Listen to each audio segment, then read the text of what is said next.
not a robot. Welcome, everybody, to Hollywood Fringe 2017!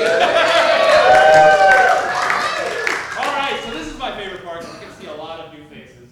People that have come back, people that are brand new. And just out of curiosity, quick poll. Who here is doing their first Fringe show? That's a lot of people. You're all very brave. And who's done, who's done one Fringe show? Okay. Keep your hand up if you've done 2 Fringe shows. Keep your hand up if you've done 3 Fringe shows. Keep your hand up if you've done 4 Fringe shows. What? Keep your hand up if you've done 5 Fringe shows. 6? 7? 8? Okay. 8 years. You've done more than 7 shows, but in every year. You've done 7 years. We've been here since the beginning. So talk to these guys, they know everything. Again, welcome everybody. This is truly a wonderful moment. This is a wonderful time. This is when things really start to get pumping. This is when the festival really starts piecing itself together. And know this, it is a process, which is why we start so early. We do this amazing thing to do in LA, which is to start things with some pre-planning. And we are forcing you all to start planning now. And you know what? The fact that you are here, the fact that you have taken the time out however many fucking months we are before the festival, and you are sitting here and you want to learn more, and you want to learn how to succeed, you guys now have the upper hand on everyone who's not here. Sorry, everyone who's not here. You are doing pretty well as well because you are watching this video. So well done on watching the video. And with that being said, yes, we are videotaping. You've all given your consent just by walking in your star. I'd really like to give a special, big, huge thank you to Lauren Gulston Salazar and everyone at the Actors Company. Big round of applause for them. Thank you so much for giving us this wonderful space. As she said, this space is available for rental in the Hollywood Fringe Festival 2017. Right, 2017, our 8th year in the world. Okay. All right, so the Fringe. The Fringe is a huge subject, as you will find out. There are many things to discuss. I'm going to be talking relatively quickly. Feel free to pull out your laptops or mobile phones or tweet on the HFF17 hashtag about how good I look in this new jacket I got for Christmas, for example. That's a fine thing. Thank you very much. My wife loves it when I wear this jacket. And of course, follow us on Facebook and Twitters and everything else, and Instagram, and you will get some of the latest news. If you have signed up as an account, which I think most of you should have done, you will start receiving newsletters. Newsletters are a big deal. Once you register, you'll start getting the super special participant newsletters. And one thing we say in Fringe is read your fucking email. The email is important because we'll give you special deals, last minute opportunities. You never know when that great opportunity will put your show over the edge will come through. And by reading your email and keeping abreast of news, then you will know when those things happen. Okay, one thing I will say is that we have an amazing support system as well. And I'm doing Hollywood Fringe support run by Dave McKeever over here. If you have email support at hollywoodfringe.org, or if you've gone online and clicked the support button, then it is Dave who is talking to you. And trust me, there are a lot of you, and we get a lot of emails. And we try to get back to you as soon as humanly possible with as much detail as possible. Also, big announcement this year, we've launched our new support portal, at support.hollywoodfringe.org. This is new, it was launched 2 days ago, 1 day ago, 7 years ago, okay, 2 days ago. So if you go there, like before you even email support, you'll find a lot of great answers, and it's searchable, and we're constantly going to be adding new articles and tips and facts and videos and everything you need to know about the Fringe moving forward. So check that out too. Quick little announcement while we're making announcements.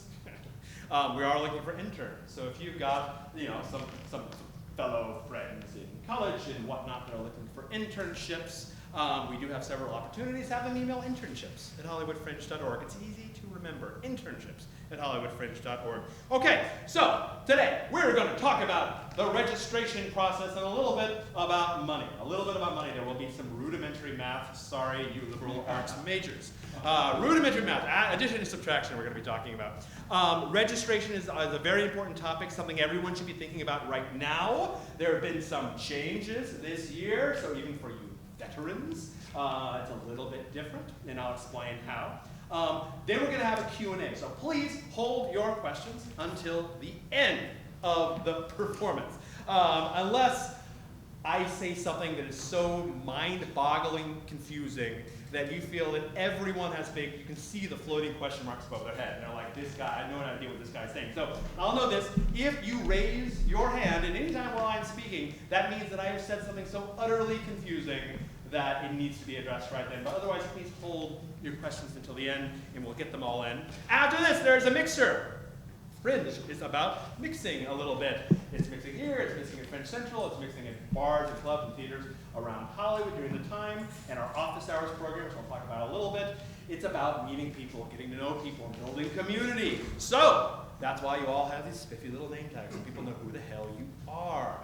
So right now, the other space theater, it's a few doors down. There will be a mixer where you can talk about your show.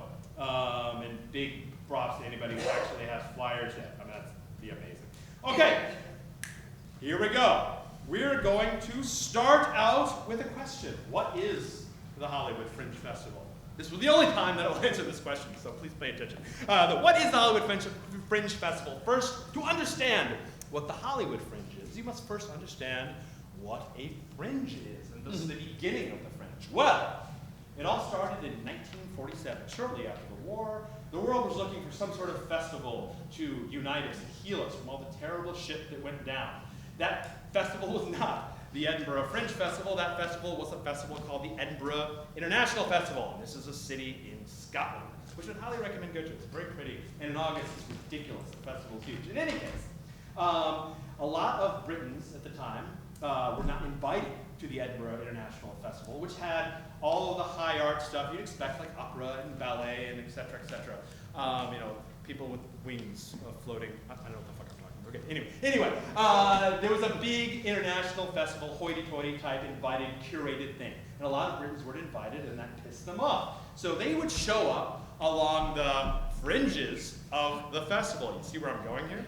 And thus started something that would grow and grow and grow and grow and grow and eventually become an organized festival. They created the Edinburgh Festival Society and grow and grow and grow. And now it's the largest single honking festival in the world, the Edinburgh Festival Fringe, which is absolutely and completely amazing. Every time I get a little cocky about having 300 shows at the Hollywood Fringe Festival, I go to Edinburgh and I feel like a tiny, small little weasel.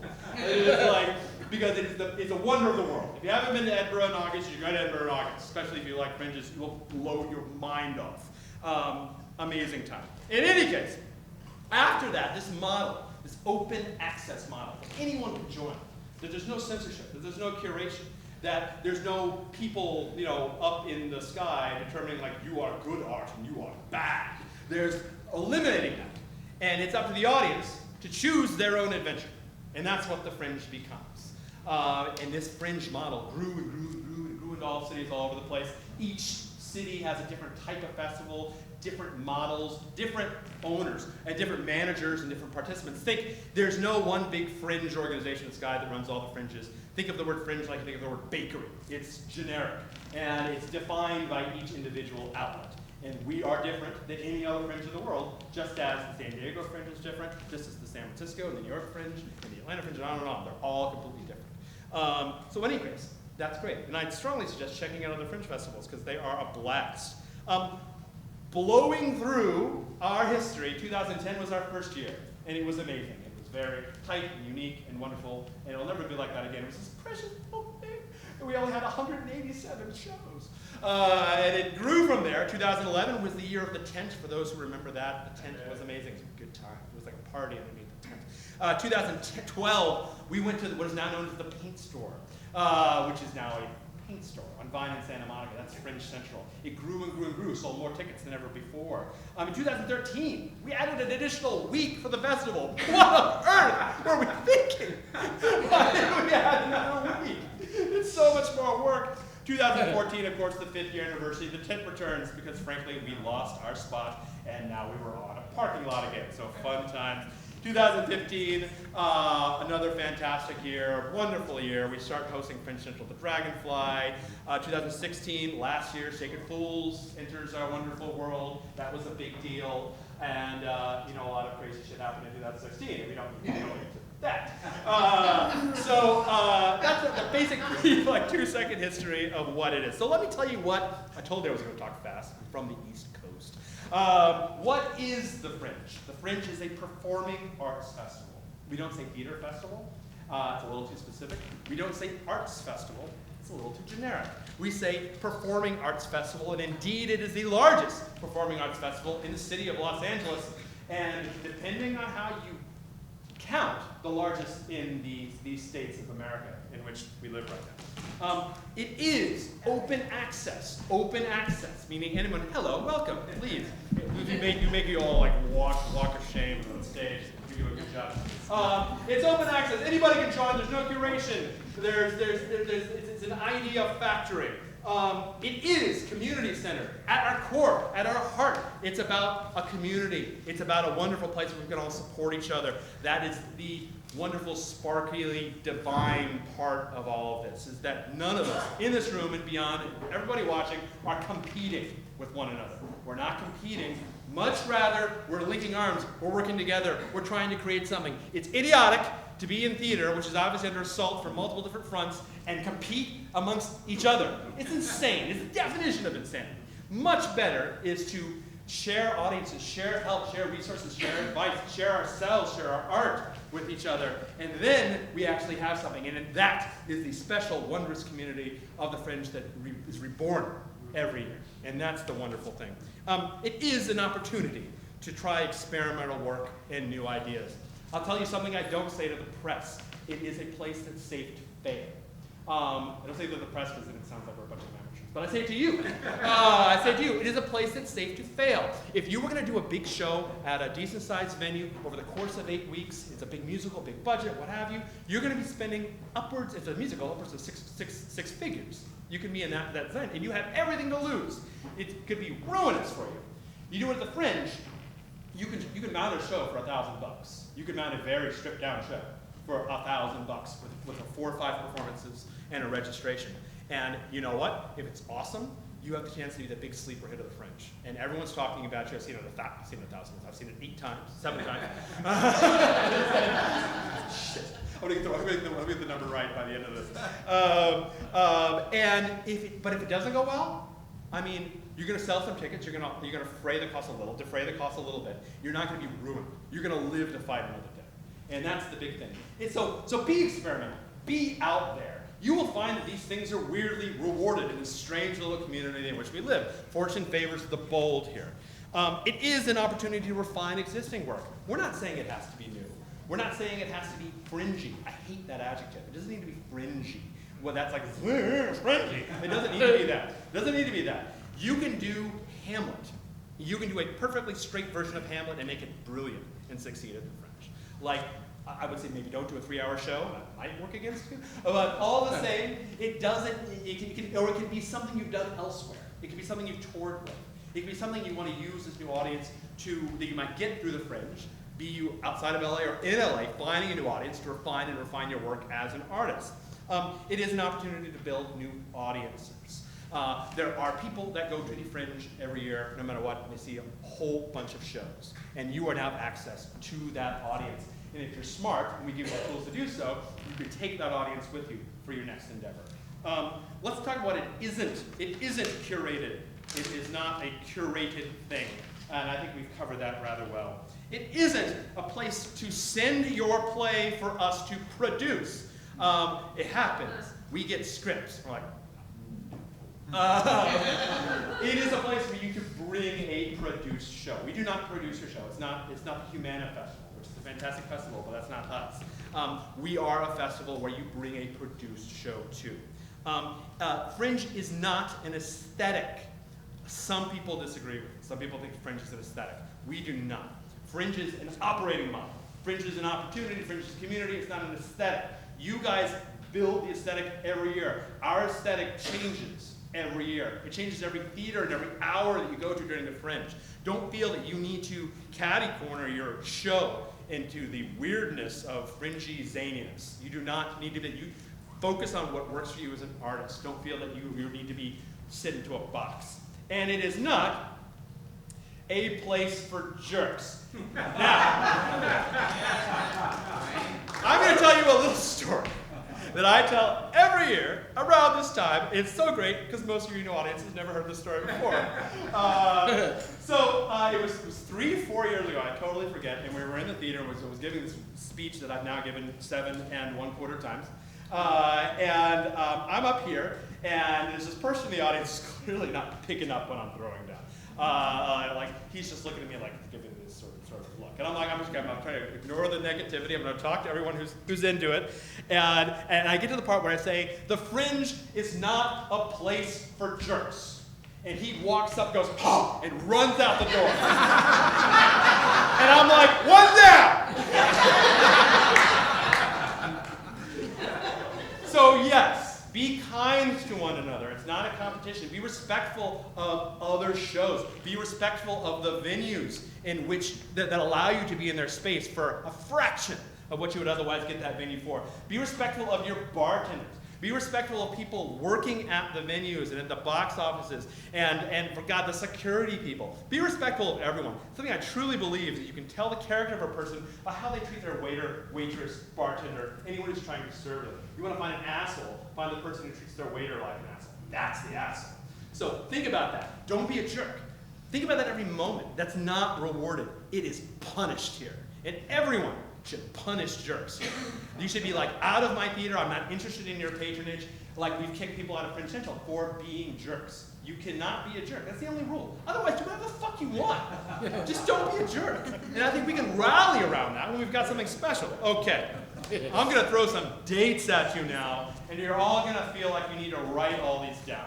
But know this, if you go to HollywoodFringe.org, you're gonna see all of them under what's next, okay, on the front page. Well, I'm going to rattle down some opportunities that are coming up to help you build out your show. Number 1, already happened. 124 was the venue workshop, but it is on our YouTube channel via Fringe TV. You can go to youtube.com/HollywoodFringe, and you can see the venue workshop, which is very valuable. A lot of wonderful venue veterans, venue manager veterans, and a couple new ones all gave you some great tips on the integral process of finding a venue that works for you artistically and budgetarily. I'd strongly suggest, if you weren't there, is you go at some point in the next couple days and you watch that workshop, because finding a venue is a major part of your success. And we have a lot of amazing, generous, helpful venues, and I swear to God, like especially the lineup this year is fantastic. You almost can't go wrong with some of these people. You can only go wrong by finding a venue way beyond your budget or one that doesn't fit your show. So those are the things that you need to think about. And then we have, what's this, on the February 2nd, we have a town hall. It's about registration. That's where we are now. Okay, so you probably don't need to know about that. Did anyone vet these? March 25th, workshop number 2. Now that we all know there's a difference between maybe you don't. We have town halls and we have workshops. You know it's a town hall because there's an asshole with a jacket talking to you for 90 minutes. That's how you know it's a town hall. When I'm on stage, I'm giving you the very basic sweeps of news you must know, information you must know to succeed based on veterans, and me giving the speech a million times. Well, 7 times before, is that so you know what you need. When it's a workshop, though, you'll see many chairs up here with veterans and people who've actually done this before. So, I've never been in a Fringe show. These people have when you go to a workshops. I'd strongly, and it's mostly Q&A. And you can ask a lot of questions to people that you've done, and you'll get a whirlwind of advice and thoughts.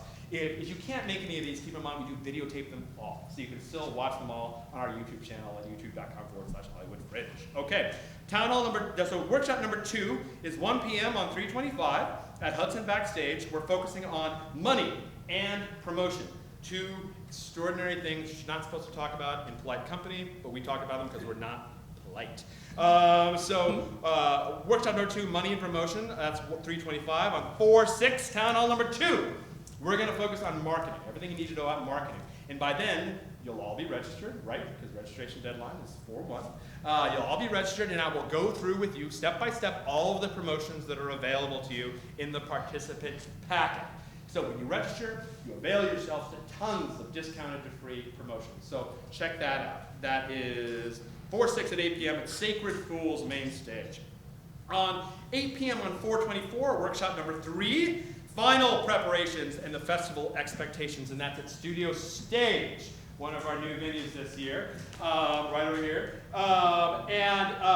So this is when you're all going, oh crap, it's really happening, what am I going to do? So this is when we tend to get the most people come out, because they're all terrified. So workshop number 3, 4/24 at Studio Stage. 5/1, town number 3, ticketing and festival prep. Knowing how to work with ticketing and everything you need to know as you get ready for the actual festival to come. That's 5/1 at Sacred Fools main stage. And then finally, workshop number 4, 5/15, that's May 15th. The date approaches at 8 p.m. at Sacred Fools main stage. How to tech your Fringe show. Yes, you can have tech. Maybe not helicopters in the sky and dinosaurs traveling on stage, even though the blood and guts of everything and watching off, or a whole basket of cats falling on everyone's head, something like that. You don't get that, but you can think of more Fringe-like tech that's perhaps, you might get away with the cats, but I don't know about the other stuff. Okay, those are important dates. Oh, I left a couple out. For example, let's talk about the actual dates in the course of the festival. February 1st, it just happened. Participant registration is open. That's behind us now, so let's just move on. April 1st is the registration deadline. This is a date that should be burned into your brains. You must be registered by April 1st, and I will tell you all about registration shortly. Big deadline. April 15th, huge. I know I'm overselling all of these. April 15th is big because it is the guide listing lockdown. All of your information must be correct on the website. We give you a place on the website we can actually vet to make sure it is correct, but it must be correct on the website because that's what goes into print. And unfortunately, we don't live in this weird Harry Potter world where you have animated paper. Paper actually happens and is unchangeable. So it's important, beat into your head, you absolutely must make sure that your guide lists are correct or you will be sorry and embarrassed, and it'll be bad. I hope I put the fear in you. And that's also when guide ads are due. We'll talk about this a bit. With your registration, you get all the information, but you don't get your pretty picture, which everyone's going to make, right? Your pretty marketing picture, or whatever, however you want to do it. Doesn't need to be pretty. Your marketing image that's going to be on all your flyers. With that, you need to buy an ad in the guide, and those ads, which are heavily discounted for you guys, are due on April 15th. So we can hit this little thing called our print deadline.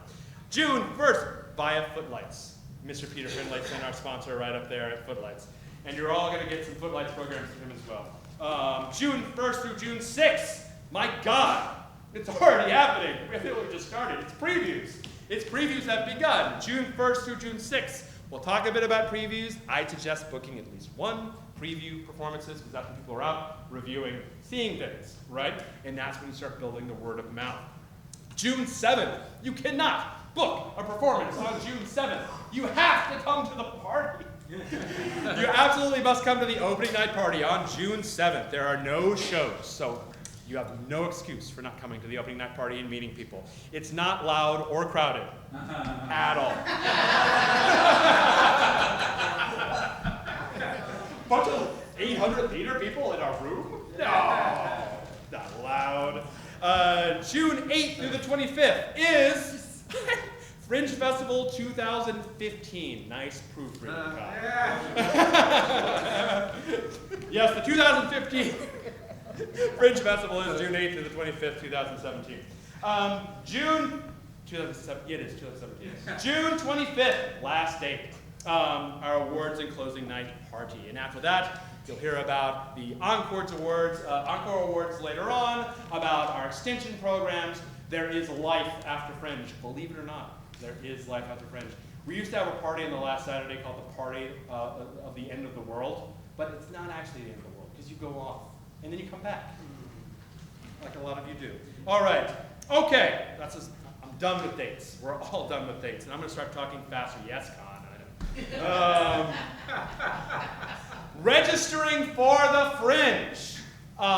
There's 3 things you need to do to register for the Fringe. 3 very important steps. No, and I'm going to keep coming back to these important steps. These steps no longer need to be necessarily in this order, but I'm still going to call them steps. Step number 1 is you need to create an online project for yourself. This project is your hub. It is where you sell tickets. It's where you collect reviews. It is your online presence. You must create a project. And you do this, I'm glad you asked, at HollywoodFringe/add_project, or follow any of the 5,000 links from the homepage to where you can register your own projects. There are a few. Step number 2, I'm going to go deep dive in each of these. Step number 2 is book your venue. If you leave here not listening to anything I say, know this, that just people come on, they'll register with the Fringe, they'll pay their $250 or whatever, and they'll think they're done. You are not done. You must book your own venue. We have an independent venue model. The Fringe, the Fringe organization, does not run venues. The venues are all independent entities. They're wonderful, but you must create a deal with them. And once you have a deal, that means you have performances. And once you have performances, then you have a show. And obviously, just registering us with a show with no performances is kind of a lame thing. You get a nice little listing with no dates. We might email you and say, hey, did you want to book some dates with this registration? But keep that in mind. So step number 2, book your venue. Step number 1, create an online project. Step number 2, book your venue. Step number 3, pay your registration. And as I said, those no longer necessarily need to be in that order. Those are the 3 things you must do to be in the Fringe. Create an online project, book your venue, register with the Fringe. Okay, now, I said it's a little new this year, so we mixed it up a little bit. It used to be that all the things you needed to do with the festival were multiple different types of the site. You needed to go here to create a project, you needed to go here to add your tags, you needed to go here to reply to the venues, here to update to where your application status is, all this sort of business. This year, we have launched, for those of you who have gone to the website already, and you're like, you've never seen it before, you're like, this is just the way things are. But this is new. If you go to add_project, HollywoodFringe.org, add_project, you will now be availed with a wizard. What? A wizard. Not the ones that fight Balrogs, the one that will guide you through. Gotta get a geek laugh, please. The ones that the ones that guide you through multiple steps. And the first step is you add the basic stuff for your project, like what is the project's title? How long is your show? What is the category of your show? Is it ensemble theater?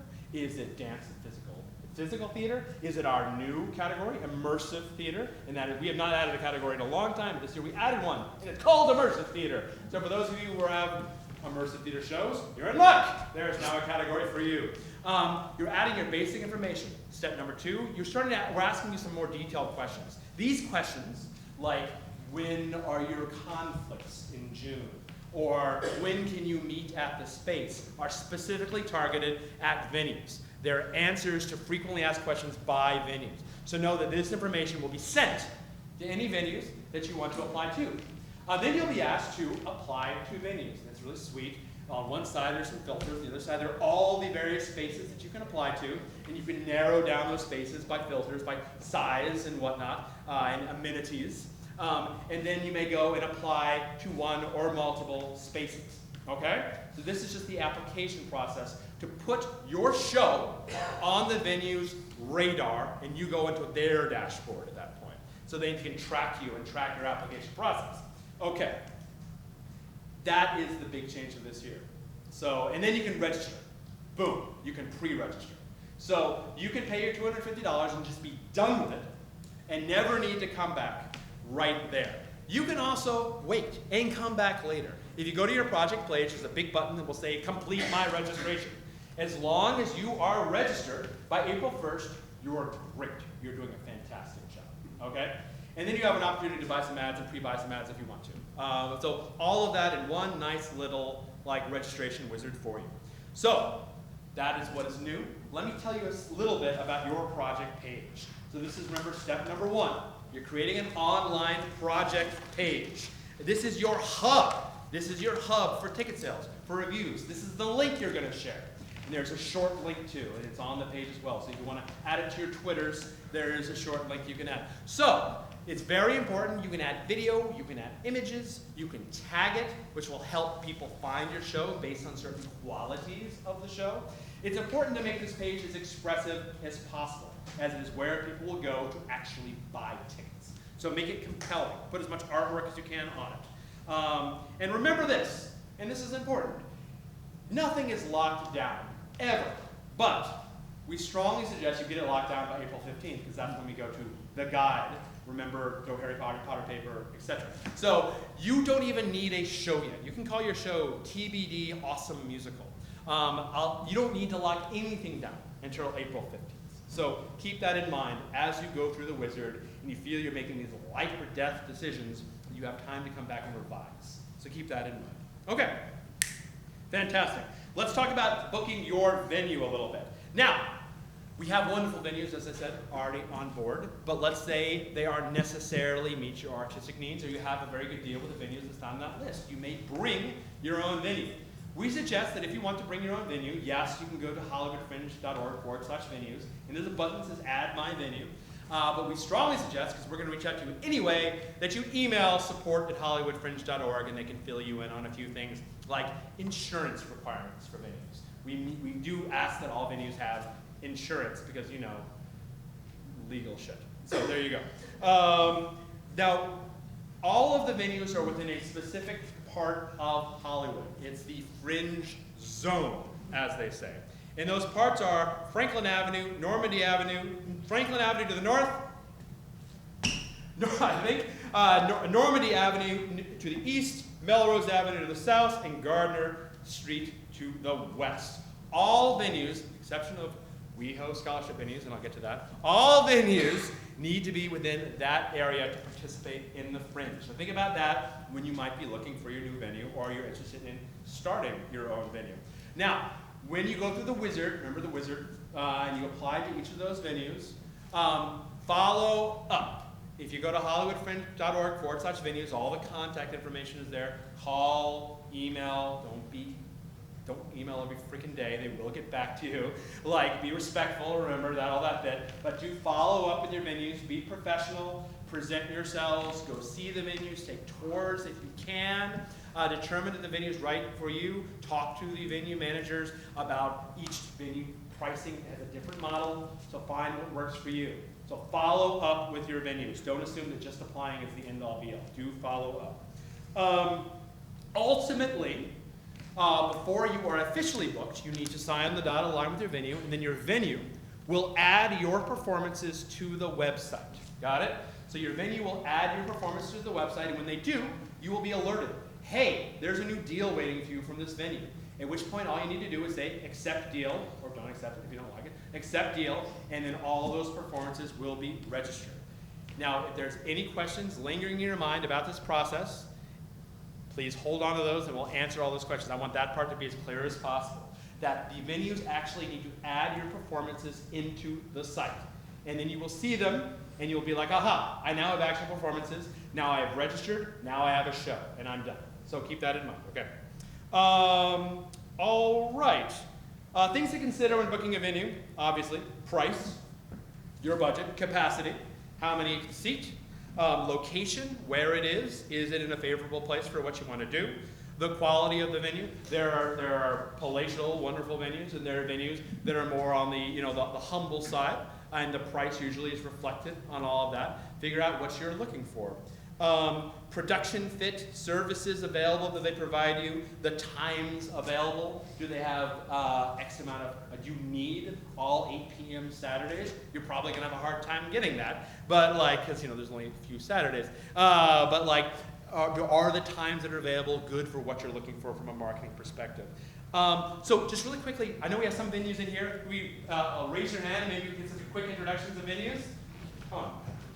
Let's start out. Yes. Hi, we're Greg and Jen Crass. We're Stagecrafts LLC, and we run Studio Stage on Western just south of Melrose. Yes. And who's next? Monica. Hello, I'm Monica. I'm with the Complex Studios over on Santa Monica. And yes. I'm Amber with the Lounge over on Santa Monica, just east of Vine. Fantastic. And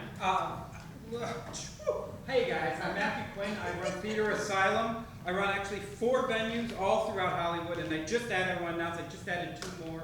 I'm booking the Underground as well. So, love to talk to you guys. I'm going to be hanging out around afterwards and have some cards if you want to check base. And I just got to say, just to reiterate, thank you, Ben, and the entire crew that do this. And this is your best speech yet. This is my best one. Your best speech yet. I've been to all of them. Oh, yeah. And to you guys being here the first and doing this, you guys are right on the right track. I also just want to let you know I've been doing this like a lot of these people here. I've been producing shows every year at Fringe. I produce shows, produced in San Francisco, and I've got a lot to share and love to talk to people about it. And I will. I have a free workshop on Saturdays. This Saturday at 2 p.m. It's free to kind of talk about how to produce a Fringe show. So again, thank you all. Thank you, Ben and team. That was pretty good. I was going to make this joke. I was going to make a joke about that with Matt's shortest speech. That was my shortest speech. And I got to say, this is the best one. This is your best. He got away with it because he littered it with compliments. That's the key. That's the one I can. Monica and Mark for helping me set up. I had the whole speech there, so thank you guys. Thank you, Matt. Thank you, everyone. Any other venues in the house? All right. We have lots more venues, so check it out. HollywoodFringe.org/venues. Hey, Ben. Yes. The Twitter's looking kind of lonely right now. Everybody should be getting on HFF17 and tweeting on shit Ben Hill says. Okay. So there is a very famous hashtag called shit Ben Hill says. Yeah. I will review everything to reveal the real. I'm leaving you live. Thank you very much. Woo! Okay. Don't be a jerk. Don't be a jerk. Hashtag don't be a jerk. Okay. So we talked about the first step, which was creating your online project. We talked about the second step, which was booking your venue. Now we're going to talk really quickly about the third step. So the last step, registering your show. Registration types. There's a few, and that depends on how much you're going to pay. The most commonly used, 95% probably applies to you, registration type is called the paid multi-performance. That means you are giving a show with multiple performances where you charge people money at the door. It's a pretty common model used in theater for quite a while. The paid multi-performance show. If this applies to you, your registration fee is $250. And by the way, we have not changed these prices since 2011. We have not. The second type of registration price is the one-off show. If you're giving a show at which you charge money at the door, but you're only giving one performance, usually fits like workshops and stuff like that normally, or stage readings, say, it is $175. If you're giving a free show with multiple performances, so you're not charging the door, but you have multiple performances, then your registration fee is $175. Awesome. If you are providing a workshop, I know I shouldn't have used workshop as an example before. If you're providing a workshop, something educational in value, something that you are teaching people things and not performing things on stage, and characters and makeup and dancing around and dance belts and stuff like that, then it is $50. Now, special gift, if you are a Hollywood Fringe 2017 participant, then you may get one free workshop for $0 registration. So, if you are a Hollywood Fringe registered participant and you would like to share some knowledge, then you may give a workshop at which you may charge at the door for $0, one workshop. So keep that in mind. For your registration, you get a listing in our printed guide, thanks to sponsored Footlights organization. That is a textual listing. If you go onto your project page, once you've created it, and go into your admin section, which will be your best friend, because that's where you check ticket sales, refresh. And that's where you tell, and thank you all for the hits that helps with the sponsorships. Keep hitting refresh, guys. You hit refresh. Or if you go there, you can proof your guide listing right there. And you'll know this, because around April 14th, the day before your guide listings are due, we'll be sending you an email saying, hey guys, proof your guide listings. And that's when we'll tell you where to go. Know that that's where they are. Remember, embarrassment, shame, sadness, if you get anything wrong with your guide. Okay, you get a listing on the Fringe site with 1.5 million hits, thanks mostly to your refreshes, during the Hollywood Fringe 2007 period. Lots of people go to the Hollywood Fringe site. We like bust top 50,000 world websites during the Fringe, which is, there's a lot of websites. We're the top 50,000. So it's a big deal that you leverage the web presence as much as possible. Like, it's a lot of traffic. You get ticket sales via web, via phone, via walk-up, and via our mobile apps. So we will sell your tickets. Yes, we will sell your tickets. And oh, I didn't mention this. I assume you all know, but I will say this right now. We give you 100% of your ticket revenue back.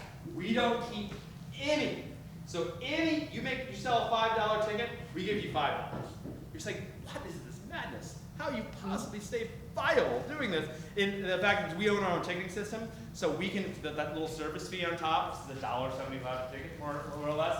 After bank fees, we get to keep that. So the Fringe organization does get a little bit each time we sell a ticket. It's just because we made the ticketing system. So we don't use brown paper or Ticketmaster or anything like that. We made our own. So yes, that's how we are able to sustain this mad 100% back to the artist thing. So keep that in mind. Okay, you get discounted flyer distribution. You get discounted photography. You get discounted ads on the Fringe site and guide. You get amazing participant support. You get qualification for awards and extensions. You get reviews in the press if you play your cards right. Participated in this promoted event that is the Hollywood Fringe. We buy ads. We do listings and we do radio with NPR. We do listings with Discover Hollywood, with Facebook, with billboards sometimes, with pole signs that will be littered all around. I swear to God, when you're in this festival and the pole signs hit, and you see Hollywood Fringe up and down major arteries in Los Angeles, you'll be like, fuck yeah, I'm in that. Big deal. Yeah! Pole signs are a big deal. Okay, you'll get fun. Okay, let's remember the 3 first letters of theater are F-U-N. It's fun, it's a play. We put the play back in play. It's fun to be here. It's fun to go to these events, to do these things, to take these adventures and all this sort of thing. That's what the Fringe is. Please have a good time. Please don't be stressed all the time. Find the fun, find the community, find the joy. Because that's what a lot of it is about for me. Networking, opportunity, and we're adding new promotions all the time. So read your emails. Okay, I'm going to talk a little bit about scholarships. I know that folks might have some questions about scholarships. There's some new ones this year. I'm going to direct you right now to hollywoodfringe.org/scholarships. The diversity scholarships this year, read all about them at hollywoodfringe.org/scholarships. They're new. We just got a little NEA money, which may or may not be around in the next few days.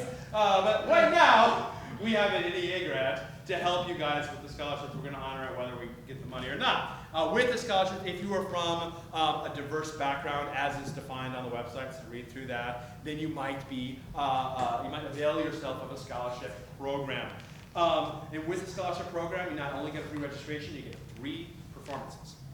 Okay, we suggest you get more if you get the scholarship, but check that out. I think the due date for these is February 10th. You must have your applications in by February 10th, which is obviously coming up. And then we're going to try to announce those as soon as humanly possible, early March at the latest. I'd like to get them done before so that you guys can start working with your venues to get that done. So keep that in mind. You also get a Fringe mentor, which is a new thing. And for you veterans that want to be a mentor, I know you're going to be a mentor. You're going to be a mentor. For you, man, you should be a mentor. You should be a mentor. For people who want to be mentors, you can also apply there. You can get a scholarship. Help these scholarship students, get the most out of their experience. So check that out. We have another section of scholarships there, the WeHo, LGBTQ scholarships. If your show really has LGBTQ themes, I mean, it's not just like there's a bisexual character, it's that really themes about LGBTQ, right? Then we have a special deal with the City of West Hollywood and their wonderful festival, One City, One Pride. It's been going on for several years. And you can, if you book a venue space in West Hollywood or a few venues around here, check out hollywoodfringe.org/WeHo, W-E-H-O, for available venues, and or any venue you find in the City of West Hollywood, then you qualify, okay? So LGBTQ themes, WeHo venue or venue at hollywoodfringe.org/WeHo, then you qualify to be considered for these scholarships. With these scholarships, you do not get free performances, but you do get discounted registration. You get free registration. So comp registration, no free performances, WeHo scholarship. Okay, so check those 2 scholarship opportunities out. Okay, a moment to say hi.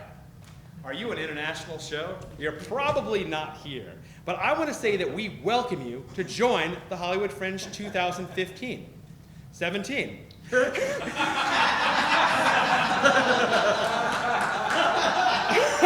As do all the people here. Look at all these attractive Los Angelinos that want to be your friend, international folks. So you, international participants, mulling over whether or not you want to join us here. I tell you to go to support.hollywoodfringe.org and go into the participant section where there's an article on international participation. And contact us at support@hollywoodfringe.org and we will help you get across the border.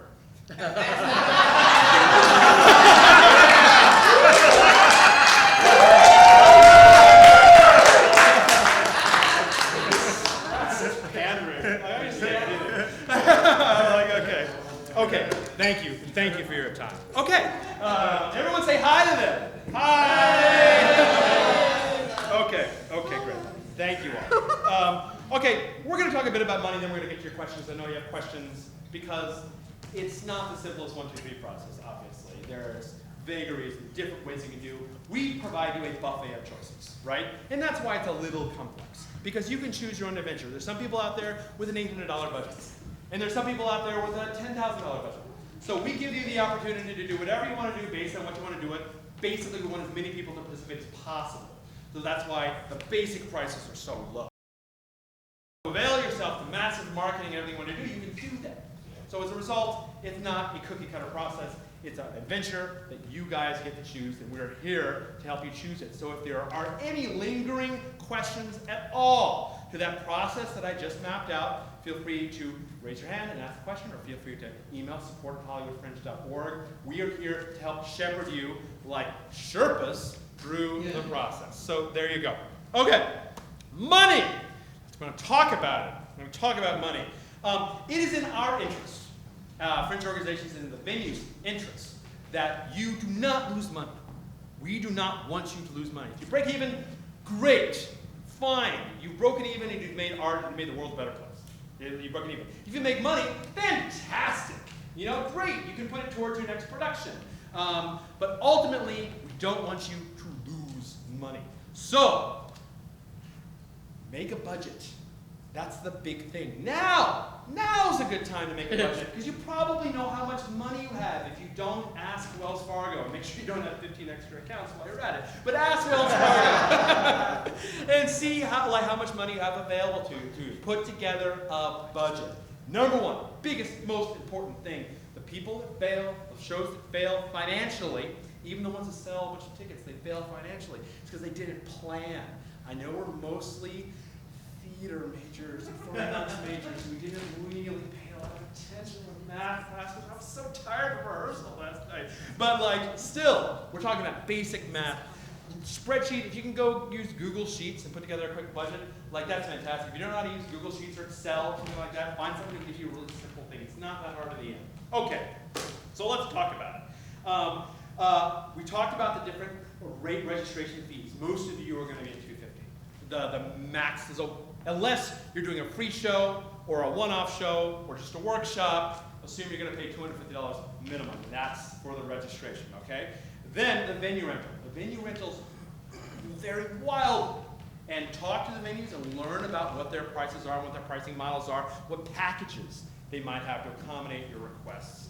And think about that. Think about capacity. Everyone comes and says, I'm going to be at the Sacred Fools main stage because I'm going to sell hundreds of thousands of tickets and they're going to be banging down the doors. Of course, I've never produced a show before, and I don't know many people. I'm kind of an introvert. So yeah, so think about that. Think about it, that maybe you're just getting started, a nice, small, intimate venue is good because it's nice, it'll be full. And it'll feel full. We all know that there could be this many people at the Ford Amphitheater, and I'll feel like, holy crap, there's nobody here. but there could be this many people in this room, and it feels like, oh, we're pretty packed, we got a good thing going. It affects you as an artist, and I don't need to tell you that. I don't need to tell you that there actually is a difference between an empty house and a full house. So even if the house is small, sometimes you just want that full house. So from an artistic, from a feedback perspective, and absolutely from a money perspective, consider the capacity of your house. More seats, more money. Yeah, you can raise more money, and you can bring more money to ticket costs, but you're gonna pay more money with the extra seats. So think about that, think about it. Production fees. Wow, like whatever. You know the Fantastics is one of the most popular, is that the camera? No. Okay, good. The Fantastics was one of the most popular shows of all time. It had a fucking box on stage, and that was it. It was huge. It was the original Fringe show almost. Like, right? And like, you don't need the helicopter or the dinosaur or the bag of cats. Like, you don't need that. You can do a Fringe show for a very small amount of production fee. And keep in mind that most venues are not going to give you any storage at all. So any set you have, you've got 15 minutes to move from the outside to the inside and set it up. So think about that. For most venues, 15 minutes. Think about that. So if you want to spend all your money on big honking sets, flats, light systems, things come from the ceiling, explosions and all that sort of thing, probably not. Probably you don't want to focus on that. Probably you want to focus on the performance aspects and the elements of design that you can control with limited light plots and limited sound opportunities and all these things. So just think about that. Think about that. But if you want to spend $3,000 on production fees, you want to spend $10,000 on production fees, you can. By all means, it is your money after all. I just say, look at your budget. And you know, some people come with like, I just inherited $3 million. Fuck it. But I think that doesn't apply to most of us. So think about that. And marketing, that's the other big category. There's lots of marketing opportunities through the Fringe partners, and beyond. Some of the best marketing is free marketing, as we have learned in this amazing era of social networking. Some of the best marketing is free marketing. But there's also good marketing you pay for. That's why there's still a marketing industry. So by all means, keep in mind how much money can you spend on marketing. Think of it as a range. So think about that too. Think about it early. And then learn how to execute your marketing mix, all of your various marketing elements. There, remember, you want more than one. You want multiple different elements floating around to create impressions in people's minds. And we'll talk a lot about this at the second town hall, about effective marketing strategies. But just know this right now, you might want to spend a little money on marketing. Okay, now, budgeting. You guys get to set your own ticket prices. Unlike a lot of Fringe that say, you must sell them for $12.35. We say, you can set your own. And you can be $0 or pay what you can, or $5, or $10, or $12, or $15. Once you go above that, you are you're in the kill zone. You're in the danger zone after that. Keep in mind that the average year over year ticket price is $12. That is the average ticket price year over year.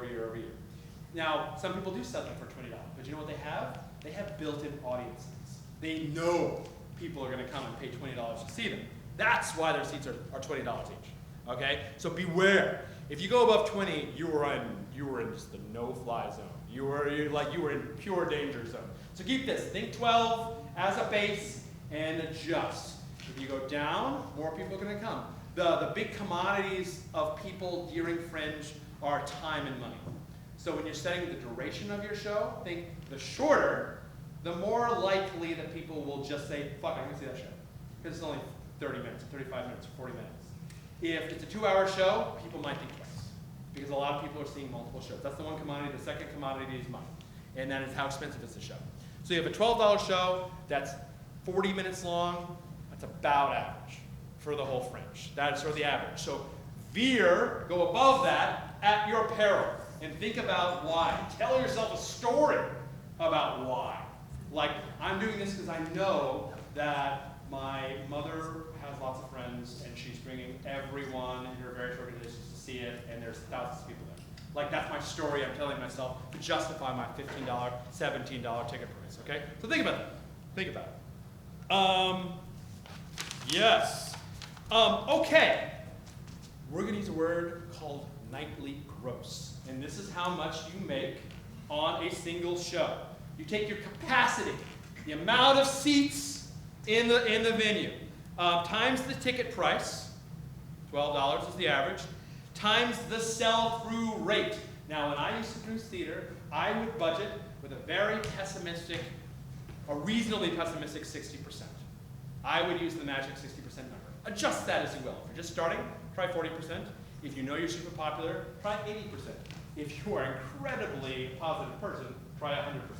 But the really nice medium for budgeting is 60%. So I take my capacity times my ticket price times my sell-through rate equals my nightly gross. That's how much I pull every night. Okay? Got it? With me so far? Good. Nightly gross times the number of performances plus donated income equals total gross. Okay? Nightly gross times number of performances plus donated income equals total gross. And that's how much money you're going to make or raise for the whole thing. Now, tip. That number should match your budget. Anything above it is a surplus, anything lower is a loss. Surplus or profit, anything lower is a loss. So maybe when you're budgeting, a nice little exercise to do is to start that. You take your capacity times your ticket price times your sell-through rate. I recommend 60% and adjust from there. Is your nightly gross. Take your nightly gross times your number of performances and plus your donated income, and that's your total gross. Now you can play it another way. You put your budget together first. You know that I need $5,000 to do this show right. But I just did that little math, and I took my nightly gross and I multiplied it by my number of performances, and I'm short. Guess what that gap is? That's how much money you need to raise, right? And there are obviously multiple places out there where you can raise money. You get the Pavement, you use a Kickstarter, Indiegogo if it's still around. Indiegogo still around? Okay, great. Or any of these things to raise money, okay? And you use your social network, use your media, use your friends, your family, the whole thing. Get it out to try to raise that money. You throw events. Think out of the box. Think crazy. How can I raise this money? What weird-ass things can I do? And when we have people who have actually come to workshops and ask people, like, what did you do to raise money? What techniques did you use? What tricks? What worked? What didn't work? Because many of you are going to need to raise a little money to meet your full production expenses. Everybody with me? Basic math, not too bad. That's what I said. Okay, great. We're almost there. We're almost to the Q&A. We're on track. Okay, I see you. I see you doing this.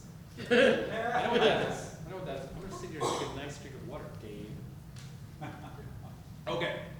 Marketing. Really quick on marketing. We're going to talk a lot about marketing. Marketing. We make little marketing machines. I mean, that's what they say. Like, it's so great. By the end of the Fringe, you're going to be like asking all these probing marketing questions, and like everything is going to be driven. But can I afford that? This is how we want you to think. One thing that LA has a lot of is actors. God bless you all. I'm an actor, as you can probably tell. Many of us have acting experience, and many of us are still actors. We have lots of actors here. What don't we have?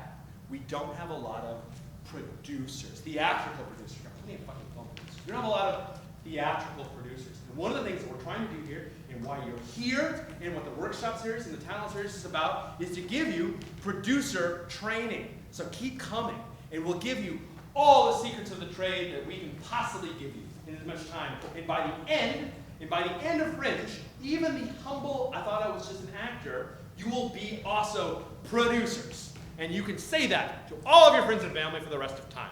I produced a show, right? And you'll feel fantastically glorious. You'll discover the wondrous benefits of no one knowing who the fuck you are being a producer, unless you win a big award. Okay, but in any case, you'll feel good about yourself. You will know finally what a producer is. I had no fucking clue what a producer was until I produced a show. They're like, they're at the end of the credits and they apparently make a lot of money. But like, producers, you will know in your gut what a producer is once this is all done. You will feel good. Okay, marketing. I'm going to talk a lot about this later to give you some ideas to think about right now. Flyers! Okay, I said it once, I'll say it again. Flyering is fringing. You must have a flyer. Okay? Good. You must have a flyer. It's your business card. You need it. We don't live in the digital age yet where I can just go, boom, there's my shit. Can't do that yet, weirdly enough. You still need to give some people something. And that something should have a wonderful image that encapsulates everything that is your show. So start thinking about that now. We're going back into the budget. Do you have a friend that will make a wonderful image for you? Do you have a little money in your budget? You can pay somebody to do that. Do you want to use something like 99 Designs or something like that to crowdsource your marketing image. So start with that. It is vital that you have at least one good image of your site, because that is the impression. There's 300 shows in the Fringe most times, and I don't know all of them, but I do know, oh, that one, I saw that. That's an amazing, I saw your marketing material. That was awesome. I'm actually excited about that. And that's how you get the word of mouth. So start there. Start thinking about that now. The sooner you can produce your flyers, the sooner you can start promoting, the greater your chance of success. Okay, so flyers. And just a couple, I'll say this now, I'll say it again. Please, God, fucking God, 2 sides. 2 sides. Don't be one of these cheapskates that just does one side. It just says you're cheap. Because it's like another 5 cents to do the other side or something. So do 2 sides. And for God's sake, use cardstock. Do not think you're going to save money. You will save money, but you also people will be pissed at you by making 8.5, 11 sheets and printing them at home of a flyer and just putting them on people's tables. They will laugh at you. So don't do it. Get them produced professionally. It's one of those base theatrical expenses, is print your flyers professionally. You can cut a lot of stuff. But at Fringe, when you're competing with some world-class flyers made on a shoestring budget, you absolutely need to think about that. So think about that now. Flyers. And, point to note, y'all know right here, so you must include the Hollywood Fringe logo on all of your flyers. Why? It's not because we're assholes and we need like to see our logo because we love it so much. Because it's our logo after all. It's all of ours. But it's so that we at Fringe Central and the other venues know which shows are Fringe shows and which shows are not. Because at Fringe Central, we only allow Fringe shows to flyer there. And the other ones get recycled ever so gingerly in the trash can. So remember, where can you get the logo, you ask? Well, there is a URL for that. HollywoodFringe.org/branding. And you can download your logo in EPS, JPEG/PNG in the dates format or in the base format.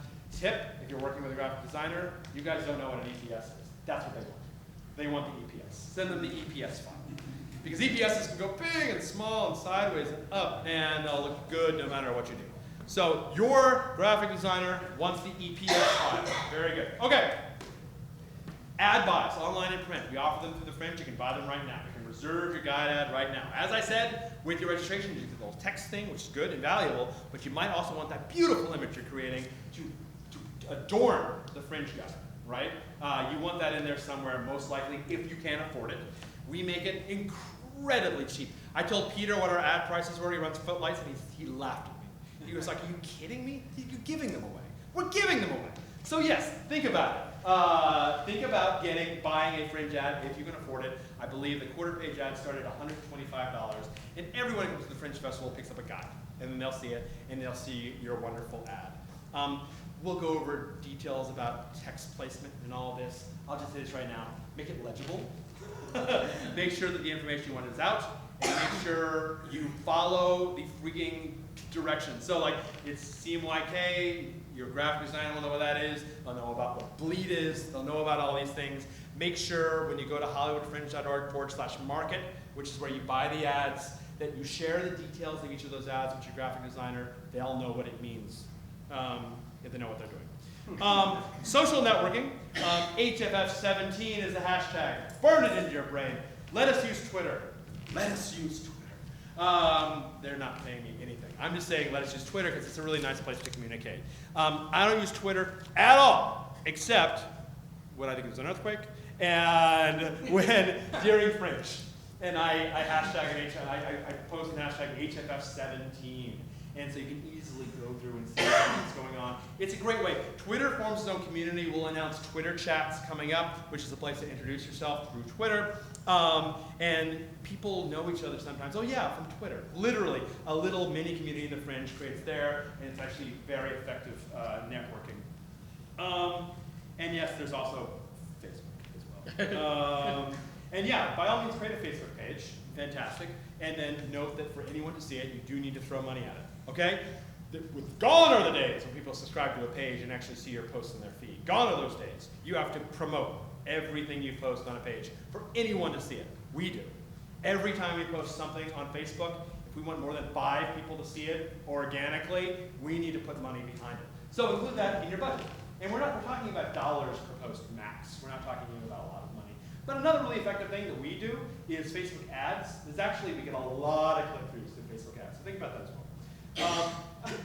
Knowing how we use it. Show blogs. Remember when blogs were a thing? So yeah, by all means though, write a show blog. Write about it. It's another way for people, and you can tweet them and share them, and like, here's my process of creating the show. Network, socialize, come to these things. Congratulations, you're here. Go to the office hours, which are bar meetups on a weekly basis. We're going to start in a little while. A different bar every week. You get to meet people, get to see people. Go to the mixers after this, talk to people. Create your own mixers.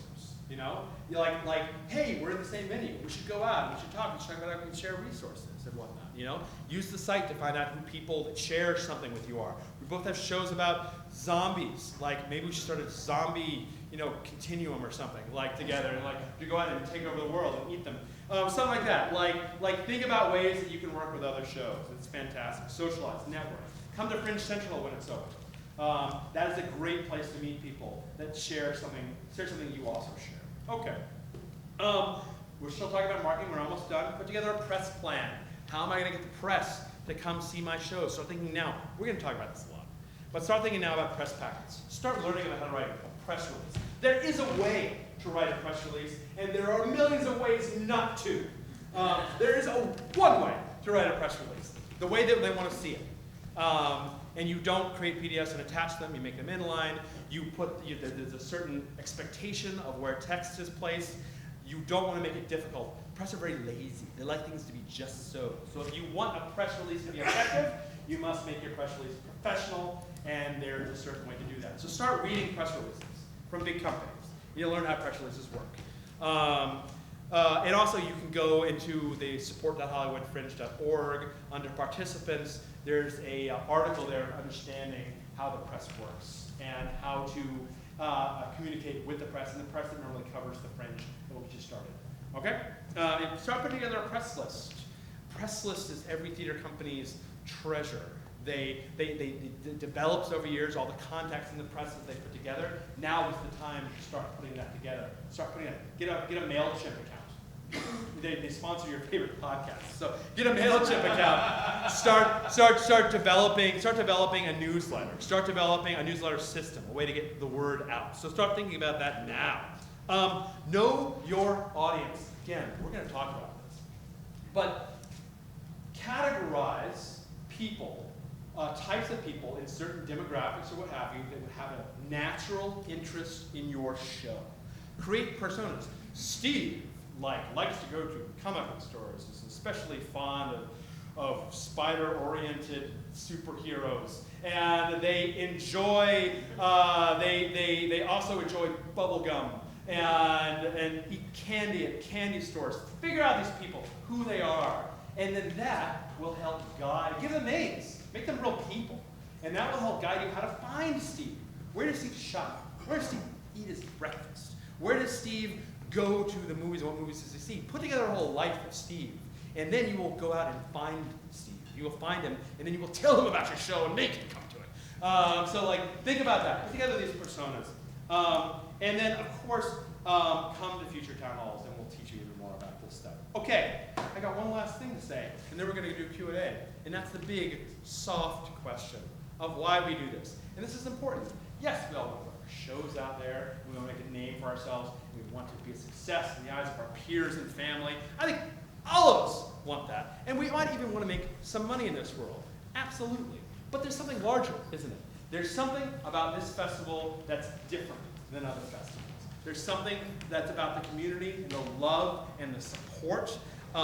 It's about the sharing of audiences. We call it the cross-pollination of our audiences. We call it the Fringe effect. You bring your audience to the Fringe. Your audience says, wow, there's a big festival here. There's another show over there. And now they're your audiences. And this audience is going, there's another show over there. And now they're your audiences. And the audiences grow and grow and grow exponentially from there. I mean, and ultimately, everyone in this room, we're about to tell a story, right? This is the beginning of a great story, and the story's called Hollywood Fringe 2017, and it will be epic and unique and amazing, and you will cry at least once. All of you will cry at least. 2016. Like, you will also laugh more. You will hug a lot of people. You will have amazing conversations. You will have incredible hardships. You will have challenges that you have no idea that they will come. And most of you, I will say almost all of you, will overcome those challenges, and you will think, what a badass I am. I just overcame that challenge. Because everything's roadblocks in front of you, and you will obliterate those roadblocks, and you will go and triumph. Because ultimately, theater happens. The show happens. It's a fucking miracle. But it always seems to work out. In the face of absolute hardship and absolute impossible odds, the show goes on. And that's amazing. And all of your shows will go on. I promise you. And you will all have successes. You will all have failures. But most importantly, we will all have these together. And that's what makes it special. Because we all understand what everyone else is going through. Because we are all fucking twisted in the same way. All of us. Because we're all doing this. So think about that. You are all uniquely twisted. And that's what makes this so special. That's why I love you all. So that's the end of that. And so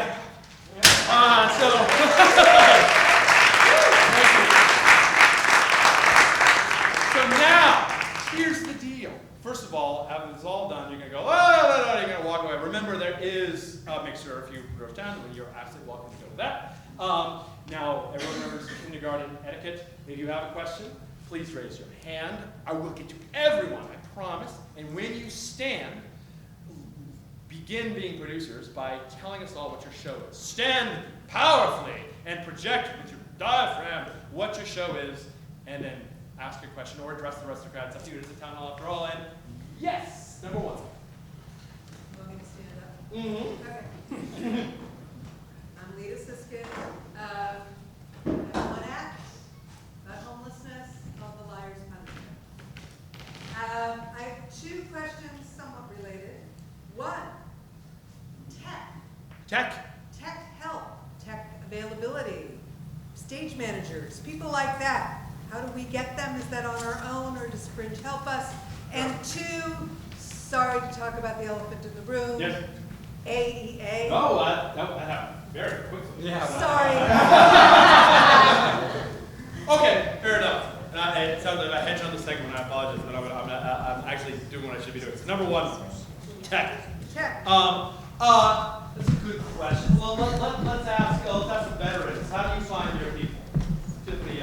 Well, it's become more and more common that venues will have a set of stage managers that you will be required to use. Which that sounds like, oh no, they're making me do something. No. It's good. It's really good. Do you guys agree? Other venues? Yes. Yeah. So at least at Studio Stage, and this is going to be different everywhere, but similar. We have a team of 3 to maybe 5 stage managers that we have worked with for years. They've all done Fringe, and they've all worked in our venue. So it's a separate contract between the producers and the stage managers, so it is an extra cost. I don't know about other venues. In our venues, they're all the same price. So it's not like, oh, this one's more expensive than the other. They're all the same price. And then they handle all the things for you. So they'll help you do your tech rehearsal. They'll help you with load in. They'll help you with load out. If the lights blow up, they'll fix it. So it's good. It's really, really good. You may need your own lighting designer or sound designer, and then they can facilitate that with you. And then, at least for us, we have a list of resources like designers. If you don't know anyone, we have a list of people to direct you to. Also, if you don't know anyone, you can go to the Technical Theater Artists of Los Angeles Facebook group. There's actually a Technical Theater Artists of LA Facebook group that you can go to, and that's basically where most of the theater tech people live online in LA. That's a great place to go for questions. I post them there all the time. That's a great one right there. There's also a Los Angeles Stage Manager Facebook group. Yep, that too. And I want to explain why most venues require their own in-house stage managers. It's because a couple years ago, I guess it was just for our venue, we allowed you guys to touch our technical equipment, and everyone's show lighting cues would have deleted. So that's why a lot of venues require, you know, it's for safety of your show. Yeah. We've had to reprogram lights up to 4 times at like 3 in the morning.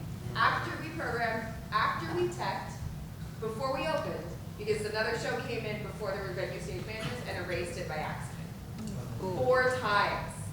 So that's not gonna happen to you guys. And that's We on fixed one of it. those old boards where you don't have the USB backups. And I can throw in about the equity question a little bit, unless there's stuff that isn't quite public knowledge yet. Is there anything? Oh, there's nothing. What I was going to say is that ultimately what we suggest is to contact equity with any particular questions that you have. Yeah. We try not to speak for equity because frankly, I don't fully understand it. But like, I don't blame you. right. Okay, go ahead, Greg. Well, I'll just out myself right now. In addition to being a producer, I sit on the board of, I'm a member of Equity, but I also sit on the board of directors for the Theatrical Producers League of Los Angeles. And while TIFLA has no formal relationship with Equity, we are intimately familiar with the new rules that have been put out. If you are in a venue that's under 50 seats, you should be able to use the 50-seat showcase codes that they put out. So take a look at that. That's probably going to be the easiest thing, unless you are a member of a company that is a membership company. You could work with a membership company. Like there's a specific list of companies that are membership status, and don't try getting it from them if you don't already have it, because they're taking it away from people more than they're giving it out right now. And there's also, if you happen to book a venue that's over 50 seats, there's also the self-produced code. Read it. I won't give my personal opinion on it right now, but you can come up and ask me about it. And I will happily talk about it when I'm not being recorded. Yeah, but for just about anybody that's a member of Equity, I think the safest deal for them to work under right now, unless you're able to pay the minimum wage, would be to use the 50-seat showcase code for Fringe. But you have to be in a venue 50 seats or under to do that. Go for it. Equity is not the monster when you deal with them one-on-one. First of all, if you don't use equity members, you don't have to have them. But when you call equity or you email them, they will help you every step of the way to get it right. And then they will you have to keep a copy of their budget for them at the end of it and submit that also. They want to know that part at the end. So always make sure you have a copy of your budget, your ticket sales, they want to know that at the end. But there is one person there, and I forgot her name. Alison Army. There you go. Yeah. And she pretty much, you just call and say, I'm doing a Fringe, and you go right to Allison.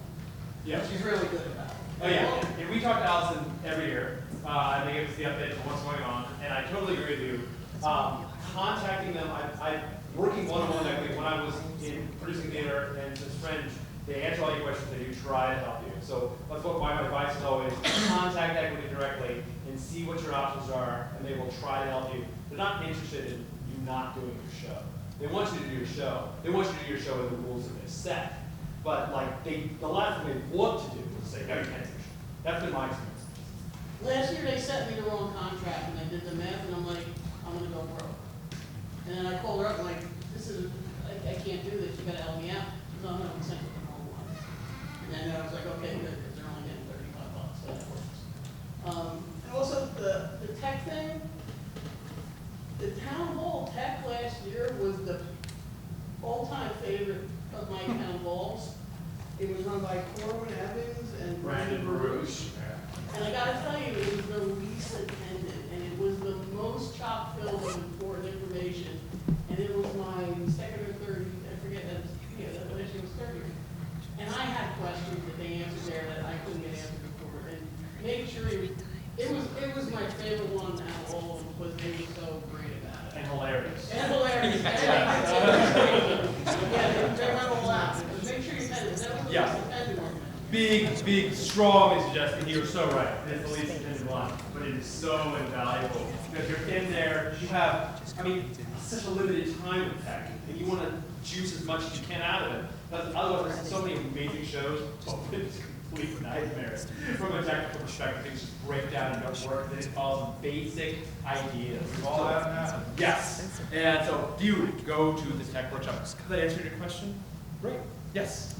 Hi, my name is Marcus Freed. I'm producing a one-man show called Solomon, King, Poet and Lover, a tale of one man and 700 wives. I play the king and all the wives.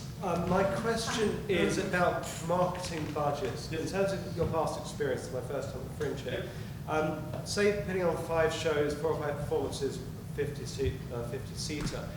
Is there a minimum working budget that you would recommend in terms of making it successful? It's such a wide variable. Any veterans wanna pipe in on that one? Go for it. We pretty consistently spend about $2,000 on shows for the Fringe. For just marketing. Oh, no, not for marketing, but That's for the whole thing. So marketing, typically, I think we've spent anywhere between, I think we've spent as little as 200 and as much as 800 on marketing. You can get 1,000 postcards at Got Print in Burbank. This is where Theater Unleashed gets all of our stuff. Got Print in Burbank, you can go pick it up, there you go. You don't have to have it mailed to you. And I just got postcards the other day, and they were $52, I think, for 1,000 of them. So do that. That helps a lot. And keep in mind that there's no silver bullet, right? I mean, like, it's totally dependent on the nature of your show. Yeah. And how, like, and think about the free things with marketing. Like, for example, the title of your show. There are 300 shows last year. There were 300 shows. Some people are just looking for catchy titles, just give them anything to narrow it down. So think about that, like the actual, like, just something like a catchy title, a title with a hook, something that pulls people in. Turns out it can be a relatively big deal. Obviously, social networking is absolutely free, but then when we release the participant guide, the participant packet, there will be lots of options there for you, and you can read through it and say, my particular show will probably get the most out of this particular option. So yeah, and as I said, just isolating where people are and how to reach them, and there's an infinite amount of possibilities there. So yeah, and sometimes throwing money at helps. I was just going to say, kind of reiterating on that, look for the free, cheap options. There's a lot out there. Yeah. Most of the venues, too, will be offering you their email list to blast out, as part of everything else. We offer a style of PR package or marketing plan that everyone uses, and utilizing the show before you, the show after you, networking, and don't underestimate the power of the online ads on the Fringe website and the Almighty Bible Guide. So that's not a lot of money, it's cheap. Yep. It really is, and like Greg and Jen were saying, that amount, you don't have to spend thousands of dollars on it. Take advantage of the free stuff. Real quick, the best bit of marketing advice I can give you is paper your preview. Yep. Yeah, Okay, that's tag your right. preview with as many people as possible. You want to do a paper meeting really quick for those? Yeah, so just help everybody. Give free tickets out to people who will show up, and especially invite people you know will talk it up afterwards. Yeah. Okay, because what you want to generate is buzz. All right, if the show is good, people will be saying great things about it, and it will start moving the rest of your run very easily. If the show is bad, you'll see. We're going to assume it's great. But we're going to assume it's great, and what we've seen is that when we paper our preview, we typically see the next 2 performances start selling very quickly. And see other people's shows. Absolutely, See yes. tons Go of see other people's But shows. also have a nice, if not free ticket for participants. Yes, we're going to run. Because everybody forgets, there's 300 plus shows, Yeah. and that's averages 300 to 400 people. So let's just say it's an average of 3 people, 300 shows, that's 900 possible ticket sales right there. 1,500 artists participate in the Fringe every year. So that's 1,500 artists. And also to plug the Fringe, they have an amazing discount setup for tickets. Yes. That is a great marketing plan. So when you use the Facebook ad, when you use other things, use a different code.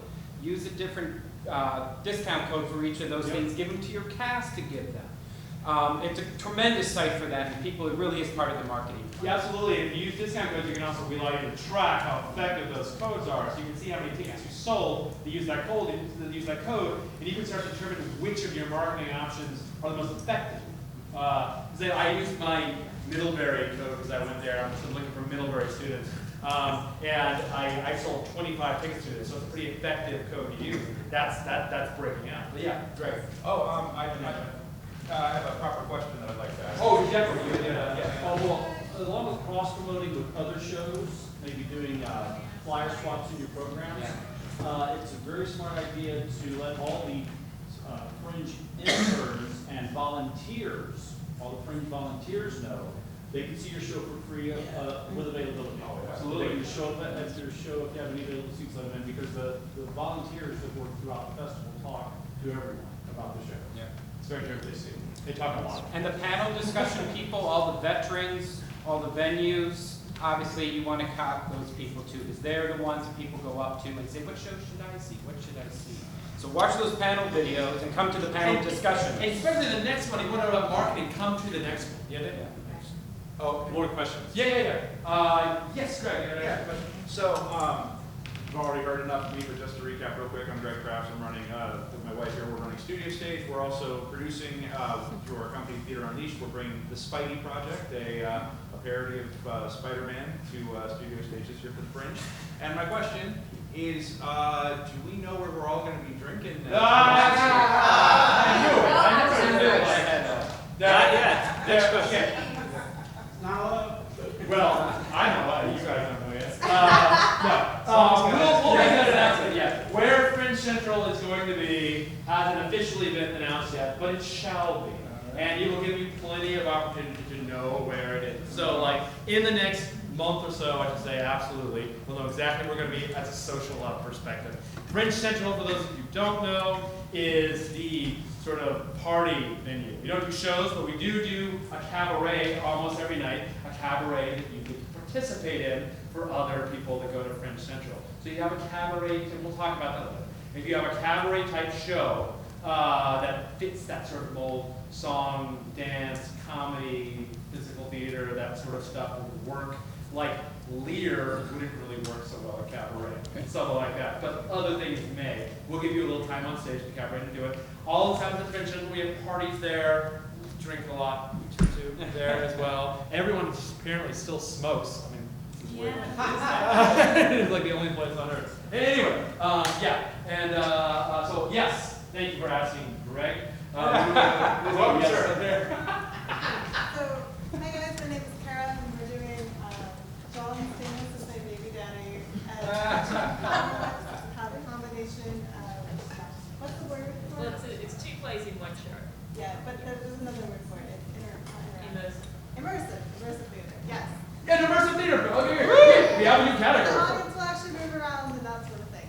But, my question's about insurance, because our venue isn't, our venue has normal insurance, but like, we want to cover like our actors and if they, especially if they, and one of them ends up in equity, that kind of thing. Is there, like a theater insurance that people love and stand by, go, this is the one to. We have several brokers we can recommend to you. If you email support@hollywoodfringe.org, we'll send you some info. We also partner up with Fractured Atlas, which is a local nonprofit that helps other would-be nonprofits obtain nonprofit-like privileges, and they broker insurance as well. So We use them, they're fantastic. good resource. Awesome, that's exactly my question. So, Yeah, Fractured Atlas offers a great service, as Dave alluded to. Basically, most of you are probably not 501c3s, because that's like telling from experience, it's a giant pain in the ass to create a 501c3. But for those of you who still want to solicit donations on the promise of a tax deduction, which is why most people give money to people for a tax deduction, that is, the betterment of the world. They will give you physical sponsorship, which is like wrapping their 501c3 around yours, and there's a pass-through. So you can still solicit donations that are tax deductible if you partner with an organization like Fractured Atlas, which is a partner of ours. Yes.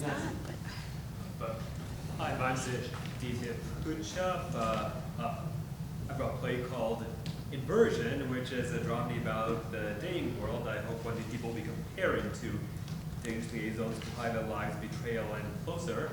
And my question, I've had a grasp of my play for a while, but pretty much off the feature length or in the neighborhood of 80 pages. Would you recommend perhaps picking key scenes to show and that's it to fit within the 40-minute time frame? Okay, well, first of all, don't do the 40-minute time frame, that's a lot. Just see it as deviate that from, or go more than that at your own risk. Go over an hour at your own risk. But by all means, it doesn't mean, if it means compromising your work, and then don't, right? Don't compromise your work. I wouldn't suggest doing stage readings. I wouldn't suggest doing little bits of your play. I would suggest doing your show in a way that is both marketable and uncompromising. And sometimes you're gonna have to find some sort of mix between those two, right? So like, don't butcher your show for much. That's what I'm gonna say. Do the best thing you can do. If it works in 40 minutes, great. If it means it's 50 or 60 minutes, then that's what it is. And like, you wanna put your best face forward. Like you have one opportunity. Yeah. I was just gonna say, most of us do 60-minute slots. Yep. And so I think 60-minute, you're great. And that, there is also built-in setup and strike time, so usually you're getting 90 minutes. So I think 60 is probably the majority of shows. But all of us also do 90-minute shows. Yeah. And while I agree the average is in that 60 zone, that some of the best shows are 70, 80 minutes. And like Ben's saying, do not butcher that. You know, do the longer time. There are even venues, Monica Complex, you guys do 2-hour slots, but like you book 2-hour shows. A lot of other venues will. Just be clear, just make sure that you also factor in the setup and strike time for that time. And be kind to your audience. Yeah, keep in mind many Fringe audiences or audience members will stack shows. Right. I've seen up to 8 shows in one day. Yeah. So if I see that there's a show that's 2.5 hours, I'm like, well, I can't. Like, I just can't fit it in. But if I hear that like that show's blowing up and it's amazing, for sure I'll go. So like, it's just a balance. Yeah. It's just a balance. And this, I like you to say, but this comes to another big thing. Start your show on time, finish your show on time. Yes, thank you. If your show is 60 minutes, say in the guide, your show is 60 minutes. Because I swear to God, if you listen to 60 minutes and you go 90 minutes, people will hate you. Because they're missing the next show. Your venue will be very angry. You might get the lights turned off on you. Any number of bad things will happen. Be honest about the duration of your show and make sure you have that locked down by April 15th and when dealing with your venue. And don't go over. Figure out what you need to go over. People will walk out. Yeah. People will walk out and leave because they have another show to go to. Yeah, absolutely. Just remember that the Fringe ticket buyers stack their show. If you go late and you don't start on time, you're screwing up their day. Okay, great. Right here. Hi, my name is Jenny Fawn, and my show is Under the Jello Mold. My question is about footlights, actually. So I know there's a Fringe guide. Yes. And my question was, is there a Fringe version of footlights where maybe a group of shows can do a program together, or all the Fringe shows? I want to know how much money Peter gave you. I know. Peter, why don't you talk about it? Or does everyone do like their own little sloppy version of a program? Peter. The short answer is yes, there will be, and we will have complete details for you at the marketing town hall. But yes, there will be a co-op program with it. So absolutely. So come to the marketing town hall, read your participant guide, participant packet. There's a lot of footlights info in it. They've been with us from the beginning. Yes. Hi, I'm Michael Bradley. Shows to be determined.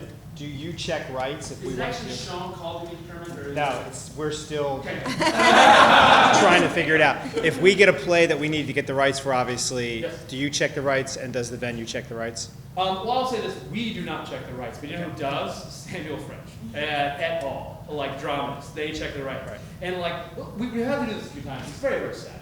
It's like one of them, like Equity Samuel Fringe or dramatists will contact us and say, or some other legally oriented party or someone who owns it, and the venue will contact us and say, you need to take your show down.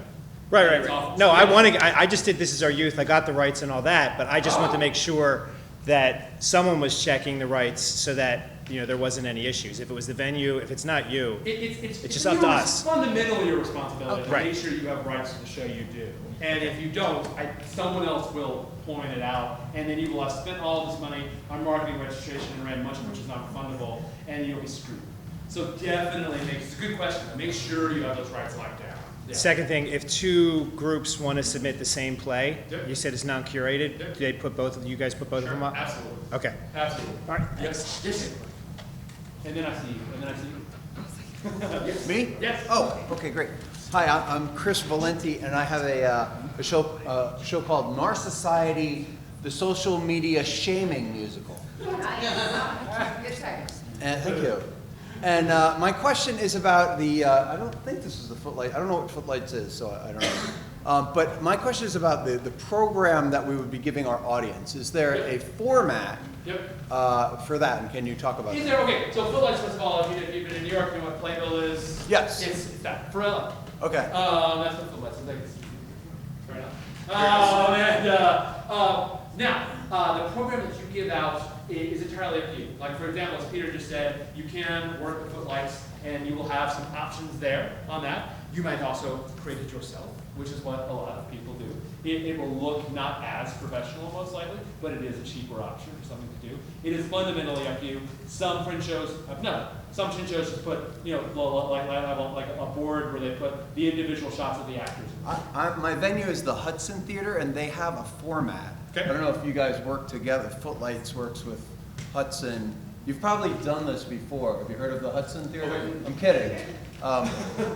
But yeah, so I'm just, that's a concern of mine. Well, absolutely. I mean, there's individual rules at the venue. You need to abide by your venue's rules as part of the deal of working with them. So yes, like as long as you're within the context of the rules, you have unlimited options, including working with Peter or someone like Peter to get a professional program done for yourself. Okay. I believe the Hudson is the only venue that has a specific format. Oh, is that? Okay. Yeah, they're the only venue that does that. Everyone else is just kind of either do your own or do Footlights or do whatever you want. Yep. Yeah. Oh, good to know. But the Okay. Hudson, they do that year round. I think they have something with Plays 411, and they do something with it. Right. But check with them because I don't know. Okay, great. Thank you. I did the program for a friend last year for the Hudson, and they have a website that they give you once you're signed up, and you download a template from them. Oh, that's great. And you give it to your graphic designer and say, put everything in that, and that's how it gets done. Cool. Great. Excellent. There's someone else I said we're going to call on next who is right here. Let's say right there. Actually, let's do this. Everyone who still has a question, please raise your hand. Raise your hand. Okay. We have, don't be shy. 1, 2, we've already called 3, 4. Anyone else? Okay, we're going to answer these questions. There are 4 questions. Okay, everyone who's currently there. We're going to start here, up here, we'll work our way through. Hey guys, I am Spencer. I'm the writer and composer and I guess the producer of Jingle A Go Go the musical, which I like to call A Christmas Carol meets Priscilla Queen of the Desert. And my question is regarding like gimmick shows. So what I mean by that is like, this is very specific to my show, but like doing like a lip sync version, or like if people are doing like gender bending casts and one cast it's the male, one cast it's the female.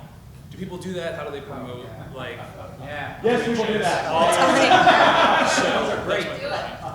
Absolutely. Like yes. Do it anyway. Yeah. And that's the thing, and that's actually a great point, is that just because it's never been done in the Fringe doesn't mean that you don't have to do it. We had a nude show last year. The audience was nude. Yeah. Like, you had to bring your own towel to this show. Yeah. This was the first time this happened, believe it or not, at the Fringe. But like, it was a naked year. they sold tickets, it really was. They sold tickets. They did pretty good.